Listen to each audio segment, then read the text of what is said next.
Entertainment and history by Atanu Das YouTube চ্যানেলে আপনাদের স্বাগত জানাই। History major third sem Kalyan ইউনিভার্সিটির এটা প্রশ্ন উত্তর, আবার এটা 11ও আছে, WB CHSC second sem, class 11 second সেমের জন্য এটা হবে, এবং থার্ড সেম হিস্ট্রি মেজরের জন্য হবে কল্যাণ ইউনিভার্সিটির। উত্তর প্রশ্নটা হচ্ছে, প্রাচীন ভারতে সামন্ততন্ত্রের উদ্ভব হয়েছিল কেন, মানে সামন্ততন্ত্র গড়ে ওঠার কারণগুলি লেখো, এরকম যদি প্রশ্ন হয় তার উত্তর।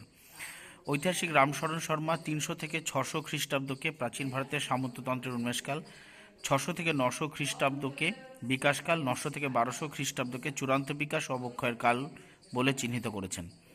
তিনি বলেন, মৌর্য পরবর্তী যুগ থেকে ভারতের সামন্ত প্রথার লক্ষণগুলি স্পষ্ট হয়ে উঠতে থাকে। পরের প্যারা, প্রাচীনকালে ধর্মীয় কারণে পুণ্য অর্জনের জন্য রাজারা ব্রাহ্মণ বা পুরোহিতকে জমি বা গ্রাম দান করতেন। দানগ্রহীতা ওই অঞ্চলের ধর্মীয় ক্রিয়াকলাপ নিয়ন্ত্রণের সঙ্গে সঙ্গে রাজস্ব আদায়, শাসন কাজ পরিচালনার দায়িত্ব পেতেন। এই ব্যবস্থা অগ্রহার ব্যবস্থা নামে পরিচিত। এই অগ্রহার ব্যবস্থা থেকে প্রাচীন ভারতে সামন্ততন্ত্রের উদ্ভব হয়। পরবর্তীকালে হিন্দু মন্দির, জৈন ও বৌদ্ধ মঠ প্রভৃতিকে ভূমি বা গ্রাম দানের প্রথা প্রচলিত হয়। তাহলে প্রথমটা ভূমিকা হতে পারে পয়েন্ট, তারপরেরটা অগ্রহার প্রথা বা অগ্রহার ব্যবস্থা পয়েন্ট হতে পারে। আমি যদি পয়েন্ট করিনি, প্যারা করে নোটটাকে করেছি। পরের প্যারা, মৌর্য, কুষাণ, গুপ্ত বংশ এবং হর্ষবর্ধনের আমলে সরকারি কর্মচারীরা অনেকে বেতনের বিনিময়ে সমৃদ্ধশালী গ্রাম বা ভূখণ্ড ভোগ করতেন। এইভাবে দানগ্রহীতারাও সামন্তপ্রভু হয়ে ওঠেন। পরাজিত রাজন্যবর্গ তাদের অনুচরদের জন্য জমি বা গ্রাম দানের ব্যবস্থা ছিল। তাহলে এটা হচ্ছে বেতনের পরিবর্তে জমি লাভ বা জমি গ্রহণ বা ভূখণ্ড ভোগ, বেতনের পরিবর্তে ভূখণ্ড ভোগ, এটাও হতে পয়েন্ট হতে পারে। পরবর্তী প্যারা, সামরিক প্রশাসনও সামন্ততান্ত্রিকতা প্রকট হয়ে ওঠে। সামরিক প্রশাসনেও সামন্ততান্ত্রিকতা প্রকট হয়ে ওঠে। যুদ্ধের সময় রাজাকে সেনা সরবরাহের স্বার্থে সামরিক নেতারা জমি ভোগ করতেন।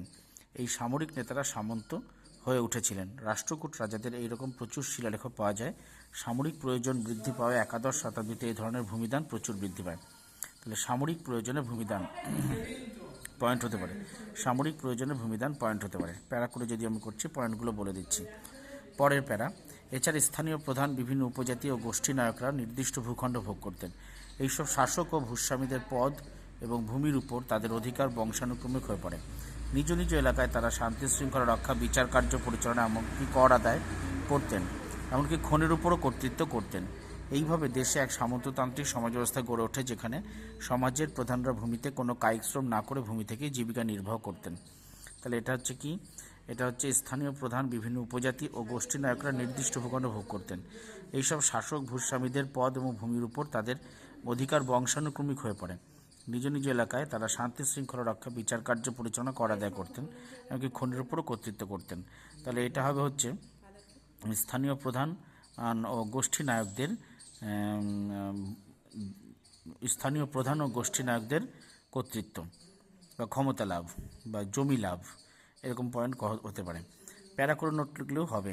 পরের প্যারা, গুপ্তযুগে দ্বিতীয় চন্দ্রগুপ্ত তার সাম্রাজ্য সামন্তদের দ্বারা শাসন করাই সুবিধাজনক বলে মনে করতেন। তার অধীনে অনেক সামন্ত রাজা ছিলেন। সাতবাহন, বাকাটক, পাল, প্রতিহার রাষ্ট্রকূট রাজারা ভূমিদান করতেন। ফলে রাজকীয় কর্তৃত্ব ক্ষমতার হ্রাস পেয়ে সামন্তদের ক্ষমতা বৃদ্ধি পায়। এটা হচ্ছে গুপ্ত পরবর্তী যুগে সামন্ত প্রথা, এটা পয়েন্ট হতে পারে। গুপ্ত পরবর্তী যুগে। লাস্ট একটা লাইন, বাণিজ্য হ্রাস, নগরের অবক্ষয়, মুদ্রা সংকট, স্বয়ংসম্পূর্ণ গ্রামীণ অর্থনীতি সামন্ততন্ত্রের উদ্ভবের কারণ। তাহলে আমরা হচ্ছে এটাকে একটা উপসংহার বলে এটা করে দিতে পারি। কিন্তু মোটামুটি মেজর বা অনার্সের জন্য কিন্তু এইভাবে প্যারা করে নোটটাকে এগিয়ে নেওয়া যেতে পারে। অনার্স বা মেজরের জন্য পয়েন্ট দরকার নেই, প্যারা করে নোটটাকে এগিয়ে নেওয়া যেতে পারে। 11-এর ক্ষেত্রে পয়েন্ট করা যেতে পারে, আবার প্যারা করেও লিখলেও হবে।